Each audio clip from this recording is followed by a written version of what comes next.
Hi viewers, welcome to our channel. ప్రస్తుతం మనతో పాటు సీనియర్ జర్నలిస్ట్ దాము బాలా సార్ ఉన్నారు. వారితో మాట్లాడాం. నమస్కారం సార్. నమస్తే. సార్, నిన్న టీడీపీ, జనసేన అండ్ బీజేపీ కూటమికి సంబంధించిన మేనిఫెస్టో రిలీజ్ చేశారు. అయితే మేనిఫెస్టో బీజేపీకి నచ్చలేదు, చాలా ఘోరంగా ఉంది. అందుకే పురంధరేశ్వర్ గారు కూడా మేనిఫెస్టో అటెండ్ చేసేటప్పుడు రాలేదు అన్న వార్తలు వినిపిస్తున్నాయి సార్. మరి దీంట్లో నిజమెంత ఉంది? అసలు కూటమిలో ఏం జరుగుతుందంటారు సార్? నిన్న ఉమ్మడి మేనిఫెస్టో రిలీజ్ చేశారు. పవన్ కళ్యాణ్ అండ్ చంద్రబాబు, వాళ్ళతో పాటు స్టేజ్ మీద బీజేపీ కేంద్ర నాయకుడు సిద్ధార్థనాథ్ సింగ్ కూడా ఉన్నారు. సో అయితే వీళ్ళిద్దరూ చేతిలో మేనిఫెస్టో కాపీస్ ఉన్నాయి, ఆయన దగ్గర ఏమీ లేదు. అట్లాగే వీళ్ళు పట్టుకున్నారు, కానీ ఆయన అందిస్తే కూడా వద్దన్నట్టుగా ఆయన చెప్పేశారు, తీసుకోలేదు. ఓన్లీ చప్పట్లు మాత్రం తట్టాడు.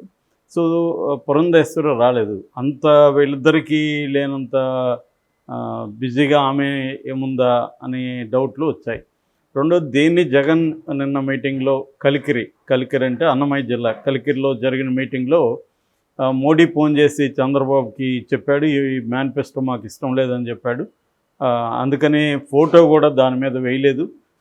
ఒక కూటమిలో ఉండి ముగ్గురు ఫోటోలు కూడా వేయని మేనిఫెస్టో రేపొద్దున ఈ మేనిఫెస్టో అమలు చేయకపోతే మోడీ కానీ వీళ్ళు ఏమన్నా అడిగే పరిస్థితి ఉంటుందా? అసలు వాళ్ళకి ఇష్టం లేని మేనిఫెస్టోని ఈయన ప్రకటిస్తున్నాడంటేనే అర్థమవుతుంది దీన్ని ఏది ఫాలో గారు అని అతను మాట్లాడాడు. సో ఇక్కడ పాయింట్ ఏంటంటే, బీజేపీకి ఇటు తెలుగుదేశం అండ్ జనసేన మధ్య టర్మ్స్ బాగున్నాయా లేదా అని డే 1 నుంచి కూడా ఈ ప్రాబ్లం ఉంది.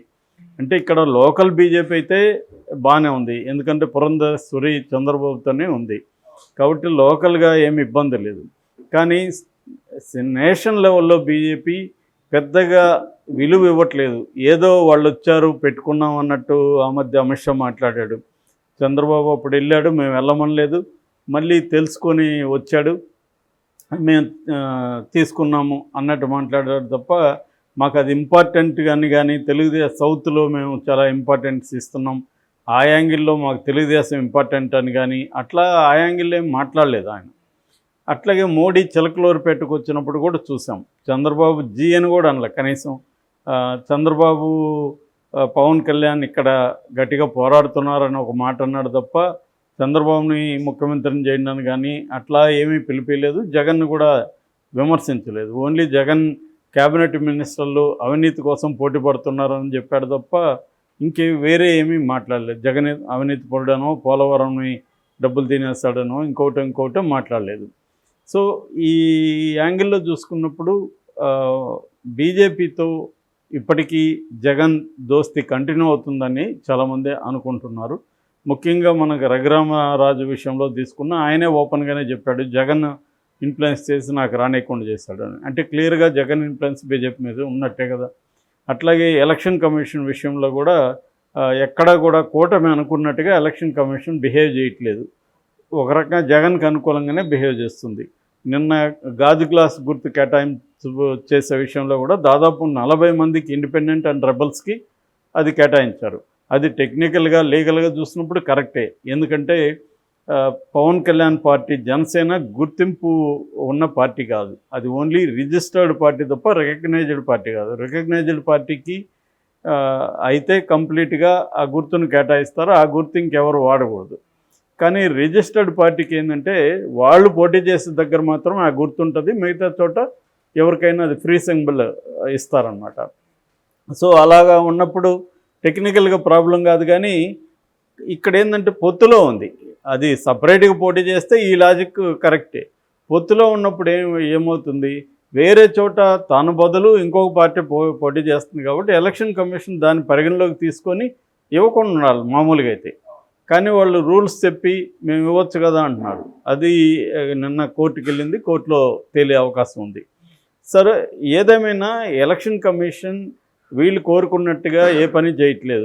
ఓన్లీ కొంతమంది పోలీస్ ఆఫీసర్లని ట్రాన్స్ఫర్ చేసింది, కొంతమంది ఐఏఎస్లు చేసింది తప్ప వీళ్ళు ఇచ్చిన లిస్టులో మెయిన్గా ఉండేది ఎవరు, సిఎస్ అండ్ డీజీపీ.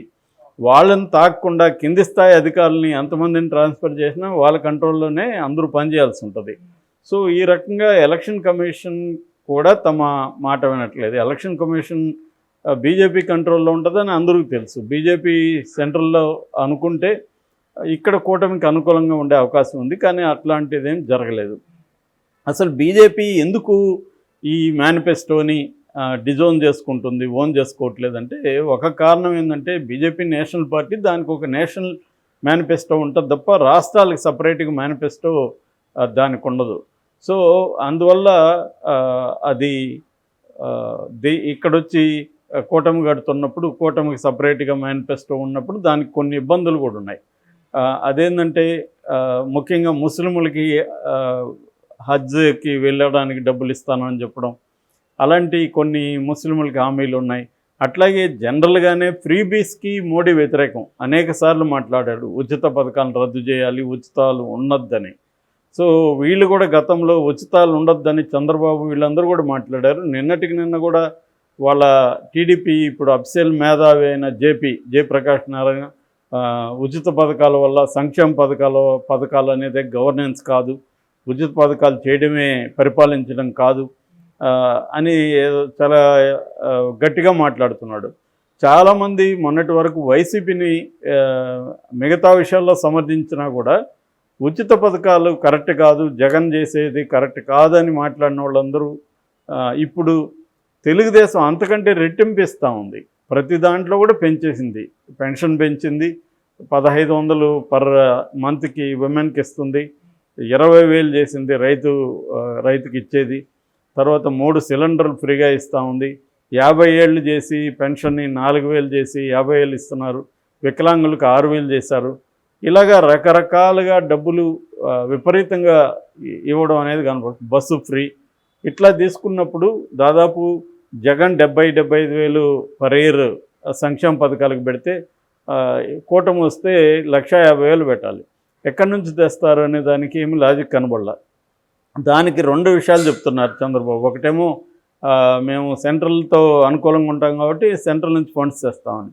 దానికి కూడా నిన్న ఒక ఛానల్కి ఇచ్చిన ఒక బీజేపీ నాయకుడు సెంట్రల్ నుంచి ఫండ్ ఇచ్చే పరిస్థితి లేదు, మేము సెంట్రల్ స్కీమ్స్ వేరే ఉంటాయి దానికి ఫండ్ ఇస్తాం, కానీ రాష్ట్రంలో ఒక పార్టీ హామీలు ఇస్తే ఆ హామీలకు మేము డబ్బులు ఎందుకు ఇస్తామని వాళ్ళు అన్నారు. అది కరెక్ట్ కూడా. సెంట్రల్ గవర్నమెంట్ ఎప్పుడు రాష్ట్రంలో పెట్టిన పథకాలకి వాళ్ళు డబ్బులు ఇవ్వరు, వాళ్ళ కేంద్ర పథకాలకు వాళ్ళు ఇస్తారు. ఇప్పుడు కేంద్ర పథకాలు ఇళ్ళు ఉన్నాయి, ఇల్లుకి వాళ్ళు ఇస్తారు, వీళ్ళు కొంచెం వేసుకొని వీళ్ళు కూడా ఇల్లు ఇస్తారు. వాళ్ళు ఇచ్చే ఫండ్కి వీళ్ళు రాష్ట్రం అదనంగా వేసుకోవాల్సి ఉంటుంది. అది వదిలేసి వీళ్ళు పెట్టిన హామీలకి వాళ్ళు ఎందుకు ఫండ్ ఇస్తారు? సో అది అబద్ధం అని తెలుస్తుంది. రెండవది ఏంది, సంపద సృష్టిస్తానంటున్నారు. దానికి వీళ్ళు already Jagan counter argument start చేశాడు. ఈయన ఉన్న 94 నుంచి 2019 వరకు మధ్యలో 14 ఇయర్స్ చంద్రబాబు ఉన్నప్పుడు ఏమి సంపద సృష్టించారు అని ఇయర్ వైజ్గా ఎన్ని నప్పులు ఉన్నాయో ఇచ్చుకుంటూ వచ్చారు. లాస్ట్లో మనం 2009లో చూసినప్పుడు 13,889 కోట్ల అప్పు పెట్టేసిపోయాడు చంద్రబాబు. ఖజానాలో ఓన్లీ 100 crores ఉన్నాయి. సో మరి సంపద, ఆయన సృష్టించిన సంపద అంతా ఏమైపోయింది? సంపద సృష్టిస్తాన్ని వేగ్గా చెప్తే కాదు కదా, దాన్ని ప్రూవ్ చేయాలి. అంటే GSDP, gross state domestic product ఎంత పెరిగింది, తర్వాత ట్యాక్స్ టు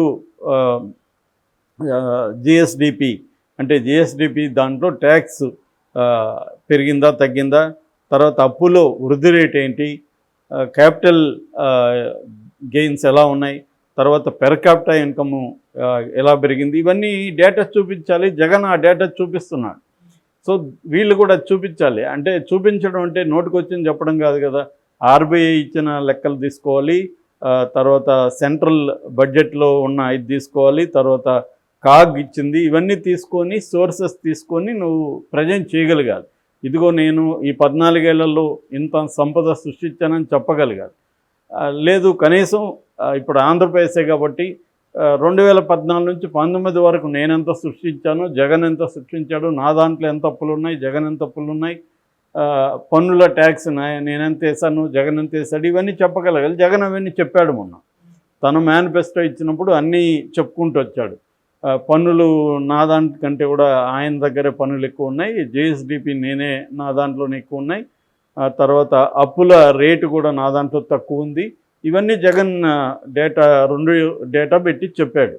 సో ఇప్పుడు వీళ్ళు కూడా ఇవన్నీ ప్రూవ్ చేయాల్సి ఉంటుంది. ముఖ్యంగా ఏంటంటే ఈ 1,50,000 కోట్లు ఎక్కడి నుంచి తీసుకొని వచ్చి ఇస్తారు. ఇంతకుముందు ఫర్ ఎగ్జాంపుల్ ఒక బిడ్డకి 15,000 జగన్ ఉన్నాడు, దాన్ని 17,000కి చేశారు. వీళ్ళు ఎంతమంది బిడ్డలు ఉంటే అంత 15,000 ఇస్తామంటున్నారు. సో ఇట్లా ప్రతి పథకాన్ని ఆల్మోస్ట్ డబుల్ చేసేసారు. నేచురల్గానే 2 బిడ్డలు అయితే కంపల్సరీ ఉంటారు కదా అందరికీ యావరేజ్లో. సో 3 4 15,000 ఇవ్వాలి కదా. సో ఇవన్నీ ఇస్తారా వీళ్ళు, రేపు పొద్దున ఫిట్టింగ్లు పెడతారా, ఇచ్చేదానికే ఇవన్నీ చెప్తున్నారా అన్న డౌట్ వస్తుంది. ఇది బీజేపీకి నచ్చట్లేదు. అంటే ఇంత ఇవన్నీ కూడా రెండోది ఏంది, సూపర్ 6 అనేది నథింగ్ బట్ 6 గ్యారంటీలు. కాంగ్రెస్ 6 గ్యారంటీలని తీసుకొని వచ్చి ఈయన పెడితే దానికి బీజేపీ మద్దతు ఇస్తే బీజేపీ కాంగ్రెస్ మేనిఫెస్టోని సపోర్ట్ చేస్తున్నట్టు అవుతుంది కదా. దాన్ని కాంగ్రెస్ పార్టీ దేశవ్యాప్తంగా తీసుకెళ్తుంది కదా. అందుకని అన్ని రకాలుగా బీజేపీకి ఇబ్బంది ఉంది ఈ మేనిఫెస్టోతో.